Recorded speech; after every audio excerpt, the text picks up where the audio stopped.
Now we've arrived at the third and final section of this training. This training continues the discussion of working with culturally diverse families and how we are able to provide equitable support and access. I am Malibu, and I'm excited to be here with you during this process. In this third and final section of the webinar series, I will share with you how I approach my work as a conscious service provider. My background is in the counseling field, so this will be an insight into how I perform my daily tasks as a conscious counselor. I will be sharing some real-life examples and my day-to-day tasks. I've worked in diverse workplace sectors, including nonprofits in the field of domestic violence, sexual violence, PTSD, and different deaf schools in Maryland, DC, and Texas. I'll share a bit about the kinds of students and families that I've worked with and give you an idea of the tasks I do on a regular basis. During this time, I will also share some techniques that you can add to your toolbox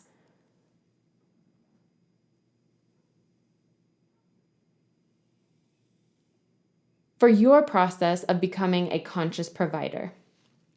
Again, before we begin, I want to emphasize that I am a deaf, multiracial, cis woman. This means that I have access to certain things that marginalized groups do not. There are barriers that I face and barriers that I have not experienced. Because of this, some of the things that I share are a result of my access to these privileges. For example, I hold a master's degree, I have a background in counseling-based training, I have support from family, an income, housing, medical care, and health care. I have access to these, to name a few, and at the same time, I am light-skinned. My access to these things are because of my skin color as a result of colorism. I recognize there are things I have access to and things I do not, and they are based on my identity. What I present to you today may not be an exact fit for you, and that is fine. That is okay. Take what you will and modify what I present to fit you, who you are, and what your identity is. I don't expect this to be a cookie cutter in which my approach becomes yours. Have it fit authentically into your work. This section has the same guiding principles as the first two, and incorporating them consistently is key. What I've shared with you in the previous two sections should be something you incorporate in your daily activities as a conscious service provider throughout the rest of your journey. Keep your mind and heart open. You will be amazed by the stories that children and families share with you. Keeping your mind and heart open will lead you to amazing, beautiful stories, gifts, gems, and people's unique way of presenting themselves. If I close my mind and heart, I will only see people's negative experiences, what they don't have, how poor they are, and their difficult circumstances. On the other hand, with your mind and heart open, you'll learn amazing things, rich cultural values people will share with you. When you are unsure, listen for understanding. Be sure you are following, and when you are not, go ahead and ask questions. Do some research. Keep your inner curiosity ablaze. Remember that moment when you learned that the sun did not revolve around the earth, but the earth revolved around the sun, and the moon revolved around the earth? Remember that light bulb came on, and the excitement over the new knowledge? That curiosity is the same curiosity found in anti-racism work. Be curious. Learn about the people that we work with and ourselves. That curiosity is essential. Again, there is no single truth. There are multiple truths all integrated together with layers upon layers. And that is the beauty about being human. Nobody is exactly the same. We need to recognize that there are multiple truths. At work, there are my truths, the family's truths, the child's truths. In every situation, there are multiple truths involved. Do the work. Don't just talk about it. Don't just passively observe life as it progresses. Instead, think about how you can contribute to the change that is needed. Be a change agent. That requires unpacking work. Be committed to this process. Once you get on board, you're in it for life. Culturally diverse families are the experts. I cannot emphasize this enough. They are the experts of their own worldview. Their experiences with the system, the barriers they've faced, they understand those more than we ever will. When we work together on an issue, we may receive feedback from them. We must listen and listen well. What they offer me makes me a better counselor, a better service provider. Being a conscious service provider, a counselor, I'll tell you what my daily tasks look like. Of course, I get a full night of sleep. When I get up in the morning and look in the mirror, what I see is what everyone else sees first, my appearance. A cis woman, I'm deaf, multiracial, and yes, people question if I am Black or white or multiracial. I can see them trying to decipher my race. Then I have to prepare myself for the microaggressions I'll experience with my colleagues, students, and families that I work with that are of a dominant group. They do make some comments. I get ready, prepare, get my mindset ready, psych myself up. Then start listing some things that may come up during the day. I try to picture the kinds of families I'll work with, students I'll work with. I get myself mentally prepared. I do not show up and get surprised by what happens. I think through what I'll need in the upcoming ARD or IEP meetings and prepare beforehand. Of course, I eat and take care of myself, check in with my children to make sure they're all right before I head to the office. At my office, I scan the area to make sure everything is in place. I check the lighting, adjust it if it's too dark, notice the couch, and check if the seating is comfortable. Are there seating options to choose from? If they choose to sit on the floor, will it be comfortable? I take time to read the room and then check email and take note of any emails from families that have pressing concerns. If there's a family I know needs immediate attention, I attend to them first because they do not trust the system and they trust only me. After I ensure those pressing issues are taken care of, my day starts. Throughout the day, I check my calendar, and if appointments are scheduled too close together, I ensure that there's time between, at least a 5 to 10 minute space in between. Yes, I know it's tough. There could be a crisis that arises, a meeting could run over, staffing issues come up, or last-minute scheduling conflicts. I recognize that, and that's why it's important to ensure adequate time in between so you're not running around trying to save the world. It's important to take care of yourself. You come first. When you set your schedule, maybe schedule your heaviest case in the morning, leave space midday. Families who really need you, you'll see in late afternoon. Then you can be fully there, listening intently. When you meet a family for the first time, be sure to meet them in the waiting room rather than have your secretary bring them to your office. Meet them, introduce yourself, say hello. Don't say your position and start explaining. Be warm in your welcome, check in, ask if they got there okay, if they've eaten, if parking went well. Finding parking can be tough. Once you've developed rapport, invite them to your office, describing it first. Things like the seating, the floor, positioning of the chairs. This is especially important to people who have trauma. Persons with trauma have heightened vigilance. They will scan the room for safety. They might be undocumented or been attacked or experienced certain types of trauma, so I always give them a heads up of what my office looks like. I mention the dim lighting in my office and tell them we can make it brighter. I ensure that they feel free to do so. Typically, families are guarded during the first few sessions. They don't adjust the lighting, they're reserved. By the 4th and 5th session, they're sitting on the floor.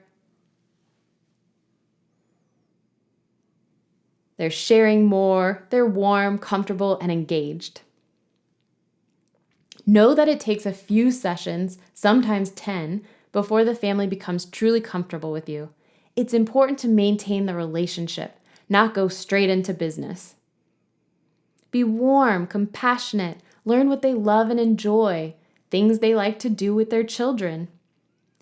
What daily life looks like, their favorite food they cook best, what they did yesterday or last week. Be curious, ask questions, be engaging, and connect with the family. In the long run, the benefits are tremendous.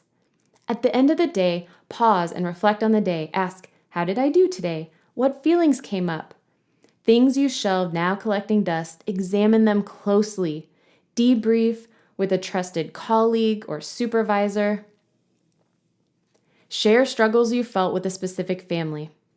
Maybe they assumed you'd be doing everything for them, but you want to work with them. Ask yourself, what skill am I missing? What am I not seeing? Be curious and ask the right questions. See different angles. Do that before going home. Leave that at the office. Don't bring work home. It's fine to reflect for growth, but if you constantly worry and agonize, it may lead to secondary trauma. It's important to meet your needs and grow personally and professionally. Know your own needs and at the same time, the family's needs.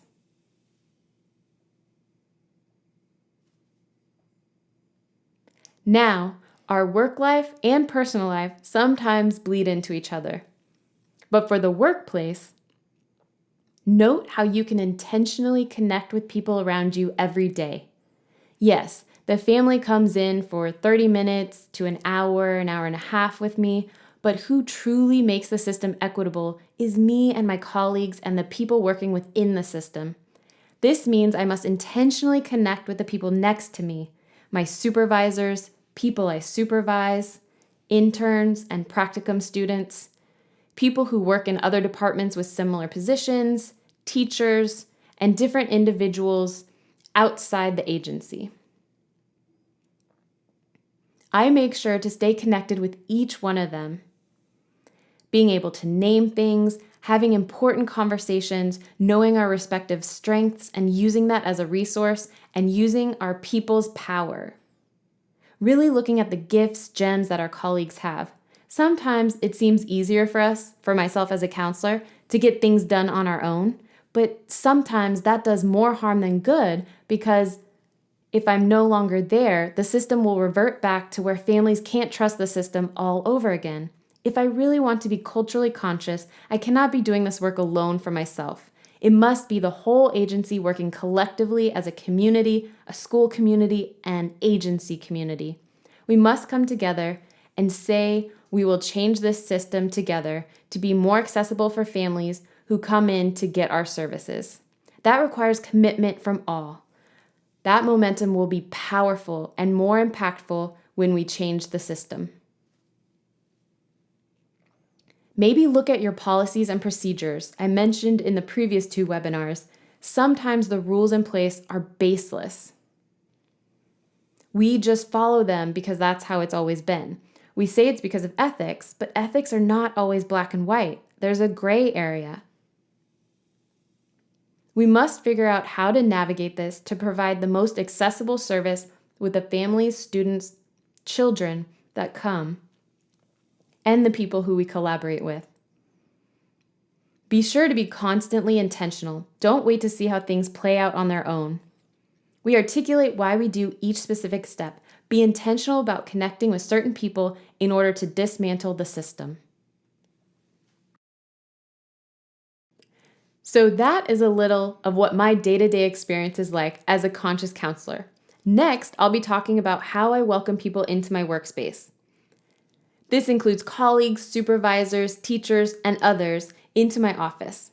For example, I have a specific go-to janitor that usually cleans my office, and I always make sure that I take a few minutes of my time to walk up to her and tell her thank you and how much I appreciate her work.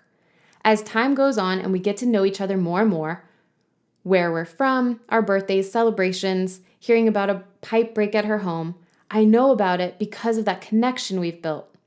Every time she comes into my workspace, I make sure she feels comfortable and can be herself and feel included in my work. Because without her and others, I wouldn't have a clean, fresh-smelling office. Their presence creates a clean, ideal workspace to be in. I cannot deny the contribution of their efforts, and so I ensure that they feel included. Even the maintenance team and IT team, without them, I would not be able to function as a counselor.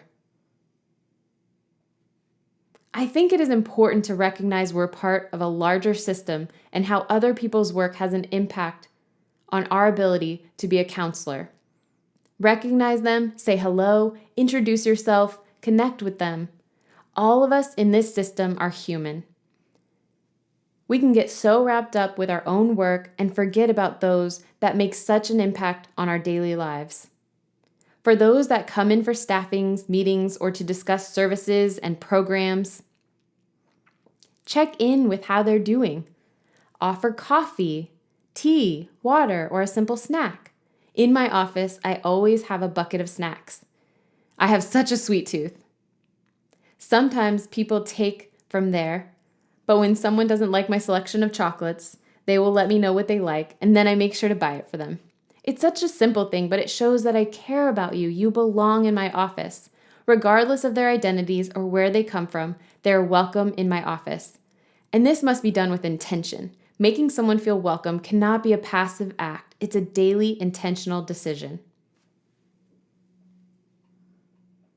I want to emphasize the importance of being intentional. Often people find themselves in situations of accidental mistakes or unintended connection. Doing this work consciously means everything is done with intention.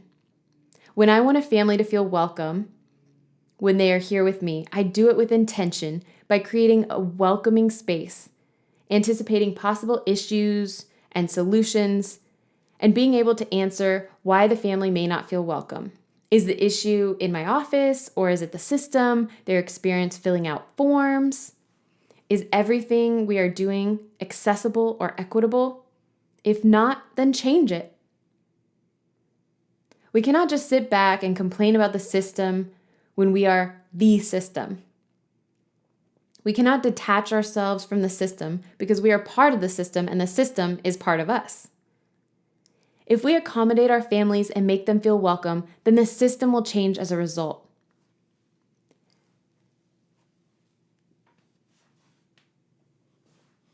Being culturally conscious has its own set of characteristics.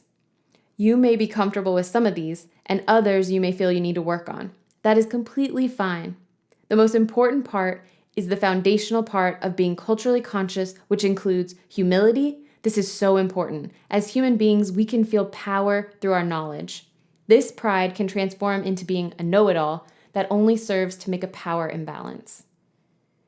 This leads us to become ignorant to the family's expertise and stories because we read about them in textbooks or have specific degrees or training or experience that gloats, we are the expert in all things. This automatically loses the opportunity to be culturally conscious because once we deny their existence, when we are not listening to them, we can't be culturally conscious if we're not recognizing how the family feels in my space. So we must commit to humility by welcoming them and feeling honored that they share this space with us, trusting, respecting, and honoring and cherishing the space. Empathy. We will never fully comprehend what exactly the family goes through, but always look at them with empathy. Without empathy, we are not able to be culturally conscious. You cannot fake empathy and be culturally conscious. Compassion, the ability to sit with the family and really listen. What are they telling us? What can we change, but with compassion? Meaning doing the process with authentic compassion. Being in space with them. Doing the work with them. Seeing what stories they share.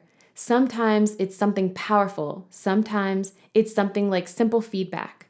Hold that space because maybe they've never had that opportunity to share with someone who they trust and feel comfortable with. Telling you they're frustrated or that they don't know what to do when their child is deaf. It's that space where they are trusting you. Share that space, hold that space, and don't try to fix everything. Just listen, hold the space, and see how they can navigate this with you. Imagine the power in that interaction, empowering the family to take action to meet the student or child or family's needs. Provide options. Often, a person with trauma often feels triggered when they feel like their options are limited. If they feel like they only have one option and it doesn't work out, that they'll feel stuck and have no hope of succeeding.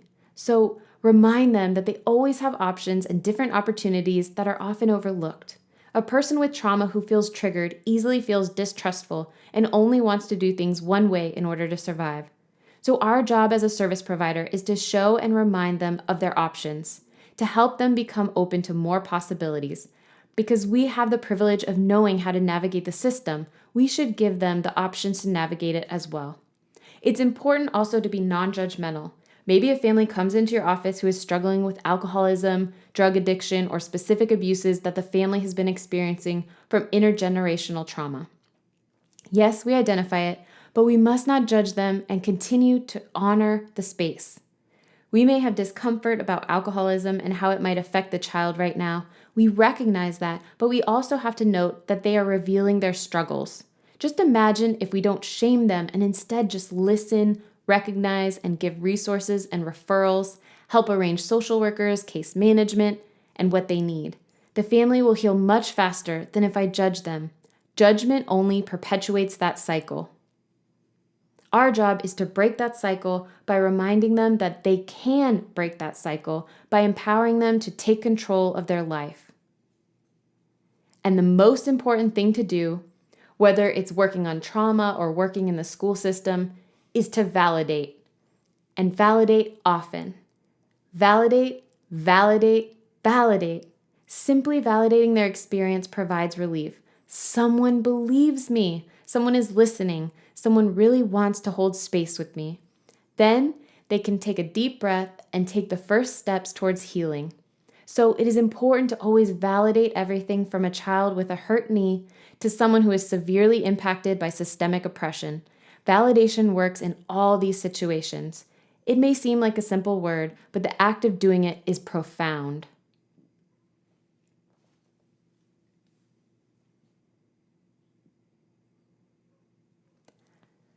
Now I have a few more additional techniques that you can use. It's so tough when a family comes into your office outraged or frustrated or even pissed off. Maybe it's the child or student. Of course, our initial impulse is to react, but it's important to take a second and halt. HALT. Ask yourself, does this person seem to be hungry, angry, lonely, and/or tired? If they're feeling any of these, recognize that unmet need, validate them with compassion, even giving a snack, like how I mentioned I keep a snack bowl in my office. When the basic needs like hunger are met, they're usually calmer and able to process easier. That's HALT. Remember to hold back on your reaction because you have the privilege to manage your emotion. Recognize what they need in the moment. It might feel like a lot when it's all done. Use shelving techniques and meet your own needs. Lately, there's been a lot of discussion about Maslow's hierarchy of needs.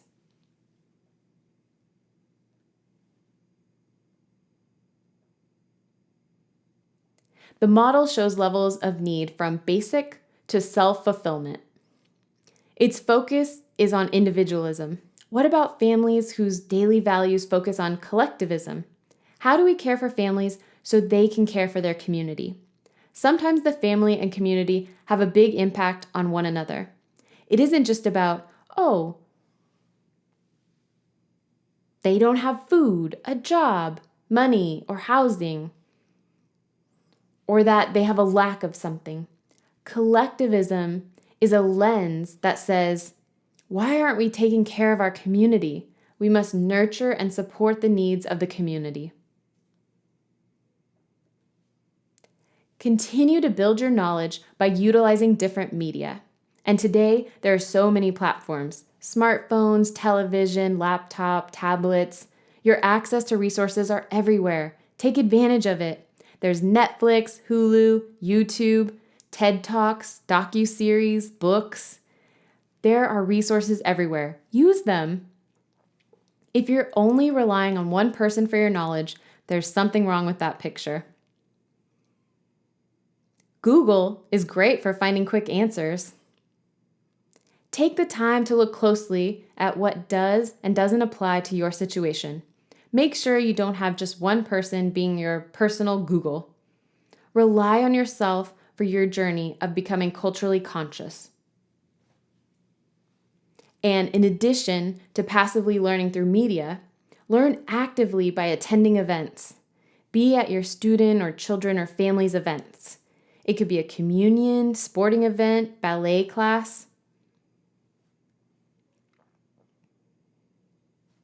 Be there and be supportive.